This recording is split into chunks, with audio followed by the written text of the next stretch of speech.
message, she would have answered the phone. So I didn't see why she had to first ignore the call and then have an attitude when she did answer. Just just don't answer. Text him back that general message, I'm busy, I'll call you back. Mm-hmm. And then have that conversation in the car on Bluetooth where it's better, and turn it all the way up so it's extra loud in his ear if you wanted to be mean. Not mean, but I just don't like when people are mean like that in front of other people. So that was...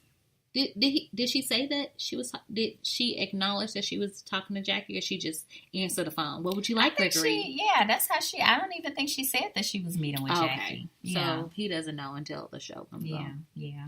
And so the men met up, and I love when the men get together. I know, and I really want to get some of Eugene's fried fish or widow shrimp, whatever seafood he was frying.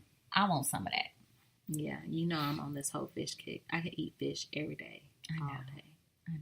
Them poor little fish. I be feeling bad when I eat them, but they taste so good. Why you feel bad? Because, I'm trying to be animal free, but I done found me a little...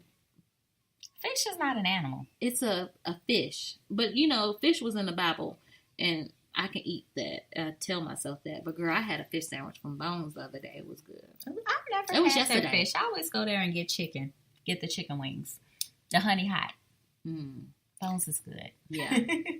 So, I don't remember what he was frying. I just was like, when I see the men together, I'm totally engaged on their relationship dynamic. Yeah, it seems like they are really there to build each other up and support each other. It's not catty, but men aren't catty anyway. So some men are catty, but their relationship is solid. More so, I would like more of that from the women. Yes. We ain't gonna get that. Now, that's a group of women who compete. Yes. Very much so. And it's completely dysfunctional. But we ain't talking about that right now. I know. But I really like, they were like genuinely concerned, like, no, how are you doing? And it was a warm place for him to feel vulnerable and talk. And it was good to see him out with the guys. Yeah. Yeah. It's good that they're not all like, well, I gotta stand here in solidarity with my wife and not like you. Like they still maintain even though that Eugene was like, he ain't did nothing to me. Exactly. He cool with me. And Toya was kind of like she has a problem with him being friends with him. So I wonder how that's gonna roll out throughout the season. Well, I mean, because she has an influence over him. Yes, she does to a certain extent. At the end of the day, when Eugene has had enough of Toya, he lets it be known. He checks her. So I ain't worried about that. Okay. Can we go back a little? Well, never mind. I'm skipping ahead. I had to think about the way the show went. But let's keep going about the guys talking. Okay. I kind of forgot. I know the guys were talking to Cecil about how they were, trying to talk to him during the reunion show. I kind of checked out when they were talking to Eugene. So what did they say? They were talking to Eugene? Not Eugene. Clyde's husband. Dr. G. They were just pretty much asking him how he was doing and where were they at in the relationship. And he was pretty much explaining their situation. And they ain't get nowhere. Okay. They ain't get nowhere. Okay. I think they're just stalling. Okay. So what you think about Toya and Eugene building this $2 million Okay, house? that's where I wanted to skip to. But I said that I was going to wait till we got there. Okay. So, the inner Dave Ramsey lover in me is like, why they have two kids, right? Two kids, and I know 9,000 square feet. Right. And so I'm like, I'm a person who likes to look at big homes, but I don't have a desire in my heart to have a big home because I'm thinking you got to clean it, you got to heat it, you got to cool it. They're expensive. However, I wish I had a house that kind of was like a RV. You know how the rooms pop out on the side when you have guests and you can put them back? That's the only reason why I would want a big house if I have a lot of social gatherings and a huge family so everyone can have their space. I don't understand it when you get out of debt and you aren't working. You are not helping to provide your husband. You're not helping him provide all this stuff for you. And he's out here breaking his back in a sense to provide this stuff. Why do you have to start there? Could $900,000 not do it? Could $850,000? Like, let's just keep going back. Like, why do you have to have that much house? And then I start thinking about everybody's house. And even though they say Dr. Heavenly's house is not appealing, whatever. But then I'm thinking about Jackie and Curtis. They don't have all that stuff. They don't. And I know their kids are small, but there's only 2 of them. Mm-hmm. So technically they could have a 3-bedroom house and everybody would have a space. Mm-hmm. And maybe have like a large family room or a theater room. And I know in Atlanta you have to keep up with the Joneses. You really don't, but yeah. In their minds. Yes. I'm trying to I try to understand crazy when I don't quite get it. Mm-hmm. So I was like, okay, so could you not scale it down to like a 5-bedroom home in a really nice neighborhood? Mm-hmm. Like, why do you have to have all of that? That way you can have a spot for your guests to sleep. You have some extra rooms. Mm-hmm. I don't understand that. And you could still have your basement Mm-hmm. with your beautiful closet. I'm not going to lie.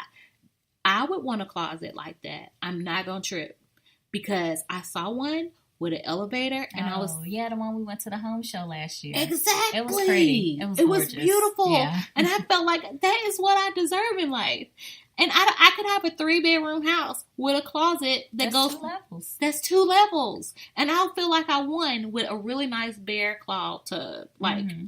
I won't need nothing else for the rest of my life. I don't think. Mm-hmm. But I just don't understand why they can't scale it back. I have questions because they moved out of the main home that they had built and they are renting their current home. So why wouldn't they just go back? Because they hadn't sold the other house. Why wouldn't they just move back into that house? Maybe it's people in there and they just want something.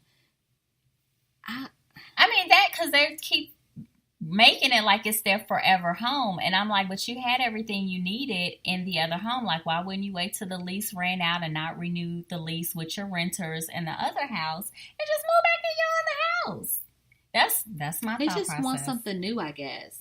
I guess that could be, and she wants that closet, but you can, maybe if they don't have a basement, they can't make that happen. I don't know. I do not get the dynamic of their decision making at all. I just don't get it. I try to understand it as when they were in debt, like they created a budget. So obviously with him getting promoted, that is more money. I feel like they're still budgeting. And he said they budgeted for a $2 million house. So I feel like obviously it's in their budget, but I would still not want a $2 million house. I would want, if I was at that level, I would be fine with, in Atlanta, a house that was $500,000. But this is what I think of. Even though you're fine with it, you don't, even if you can afford it, that doesn't mean you have to have it. Exactly. So if something were to happen, if somebody got sick, or if he somebody, couldn't work, or if he just decided one day, I don't want to be a doctor. I want to be a professional golfer, and I'm going to chase my dream on being a golfer. They don't have that option because they got this mortgage to pay for, or their whole family's out in the, like, that is a huge bill, and that is your home. Mm-hmm. So you have to have somewhere to stay. Mm-hmm. So that's why I said I would go with a $500,000 house. And if I could afford a $2 million house, I would pay on my $500,000 mortgage as if I had a $2 million house. And pay it off. And then what? Then what do you do? Have money. You have money, Toya. You have money to buy whatever you want to buy. Because I feel like if my husband was working like that, I would feel bad that I'm not physically contributing to. I know you can make his lunch and make his life cushy, but he's working that hard, you know? Well, now, I mean, he has a promotion. So in the previous episode, he was saying, now I don't have to work like that. And she was like, yeah, I don't want you to. So exactly. That's not. But he's still out of the house working. He's not having drinks with his friends during the day. You know, she's like kicking it. Well, I mean, if he's okay with that, if they are okay with that, it's not it's a problem to you. It's a problem. But it's not a problem for them. It's a problem because she could make it a lot. She could encourage him to scale it back because he wants her to be happy. Well, when he took the only thing that he got excited about is that daggone outdoor kitchen. And so she tried fry his fish. Right. And she tried to pick that apart. Let him have what he gonna have because he don't work for it. Well, I will say in the previous episode, he showed her a house that was way out of budget. So they are on the same page of staying within the budget. I just say don't ever get back in that situation if you can prevent it. You know? I feel like on a good day, that's not a decision that I would make. But I feel like since they have been through being in that type of debt and know how to budget to not be in it, I feel like if they want to get a $2 million house, I guess that's fine. Something I wouldn't do, but... Yeah, it's their life. Yeah. Maybe Bravo helps them pay for it. I'm sure they get paid for the show. That's her job. That is her job, to be Bessie Toya and not have nothing else to do but to torment her friends in a sense because you in your feelings about why you didn't call me because you don't have nothing to do. I feel like you be housewife shaming Toya.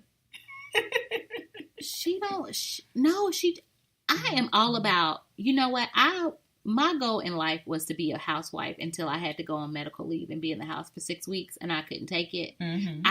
I don't think it's anything wrong with being a housewife. I just feel like she's selfish and she's self-centered and she's not like I don't really see her doing a lot for other people, even though she's at home. Mm-hmm. I know that maybe she just decided not to have her kids on there, mm-hmm. but I just don't feel like she's doing anything for the greater good other than for Toya. And that's what bothers that they me. May not show in the show because they want to make it look right. That's her role. Yeah. She's been scripted and edited to look that way. Yeah. But that's what I see. And I just like, really? I don't know. Last season took a turn for me with Toya. Okay. And then this season with Contessa. Yeah. That kind of rubbed me the wrong way too. Mm-hmm. And maybe she'll redeem herself and I'll be like, oh, Toya, you my friend again. Yeah. Like me and her were friends when her and Contessa was at the little Finity Fit or what was it? Fit Me. Fit Me. Mm-hmm. We were friends. I was like, oh, they work really well together. Like I was Mm-hmm. impressed. So I have like a bipolar type of relationship with Toya. Okay. I understand. And I was Team Toya when she was like, this is too much money for this house. Yeah. We need to scale it back. I was like, oh, she's not selfish. Mm-hmm. Mm-hmm. Yeah. Yeah. She tried to cut they're saying she can cut out of that closet in order to make his dreams come true. Because he's the one working for him. Yeah. Yeah, so we'll see. I bet you it's going to be pretty once it's done. Oh, I know it's going to be beautiful. Yeah, so let's get on Contessa. So they went to the doctor to talk about having the mastectomy, and the good thing is she not losing her nipples. They're gonna cut it to where she won't lose those. So that's good. I just think that the whole situation is pretty disheartening for me, and I know she's got to do whatever she's got to do, but for her to get the call and she's got like a day to make that decision was she's really strong. Just to say, that's what I'm going to do. Yeah. And then the highlight of that is I get to keep my nipples. Yeah. And so she's a trooper. She is. She's a real trooper. She has some serious strength and I can really respect that. Between that and the way she flipped that baby up when it was choking, I knew she was my girl. Oh my gosh. Did you see when she was pushing the baby on the swing and they were talking about death? I cracked up. The baby was like, I don't want to die.